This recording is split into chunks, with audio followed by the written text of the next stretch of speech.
Djamilat El Jazayar, Djamila Bouaza, héroïne de la bataille d'Alger. Née en 1938, Djamila Bouaza, surnommée affectueusement Miss Chachacha par ses camarades étudiants européens, était une jeune femme charmante, aux longs cheveux noirs et aux yeux marron clair. Employée au centre de chèques postaux d'Alger, elle semblait parfaitement intégrée à la société coloniale. Mais derrière ce visage souriant se cachait une militante en devenir, dont le cœur battait pour la liberté de son peuple. Très tôt, elle rejoignit la lutte clandestine en intégrant le réseau bombe de Yassef Saadi, aux côtés de Djamila Bouired, avec qui elle partagea le sort de la condamnation à mort.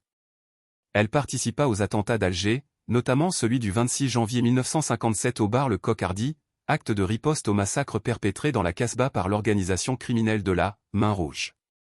Lors de son procès devant le tribunal militaire français, elle adopta une attitude jugée fantasque et excentrique. Cette stratégie, comme elle le révéla plus tard dans une lettre, était préméditée, elle feignait la folie afin de ridiculiser et de désarmer la justice coloniale. Ce courage et cette intelligence tactique marquèrent profondément l'opinion. En 1957, elle fut ainsi, avec Bouired, l'une des premières femmes condamnées à mort, symbole de la participation active des Algériennes dans la lutte armée. Sa détention révéla la brutalité du système colonial, mais aussi la résilience d'une jeunesse prête à tout sacrifier pour l'indépendance. Libérée après l'indépendance, elle mena une vie discrète, loin des feux de la gloire, restant fidèle à sa modestie et à sa dignité. Elle ne chercha jamais à tirer profit de son passé révolutionnaire, incarnant cette génération de moudjahidines qui ont donné sans attendre de retour. Djamila Bouaza s'éteignit en 2015 à l'âge de 78 ans, à la clinique El Azhar d'Alger.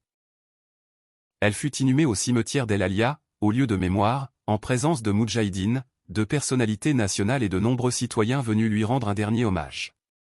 Dans son oraison funèbre, le directeur du patrimoine historique et culturel au ministère des Moudjahidines rappela que son parcours demeurait une source d'inspiration pour les générations montantes. Yassef Saadi salua, quant à lui, une femme qui avait milité sans rien attendre en retour, par pur dévouement à la cause nationale. Le président Abdelaziz Bouteflika exprima aussi ses condoléances en soulignant que l'Algérie avait perdu un des symboles de la lutte et de la résistance, et qu'elle représentait pour toujours un exemple de modestie, de courage et de dignité. Aujourd'hui, l'histoire de Djamila Bouaza rappelle combien les femmes ont joué un rôle central dans la bataille d'Alger et plus largement dans la Révolution. Par son intelligence, son audace et son patriotisme, elle demeure une figure immortelle de l'indépendance algérienne.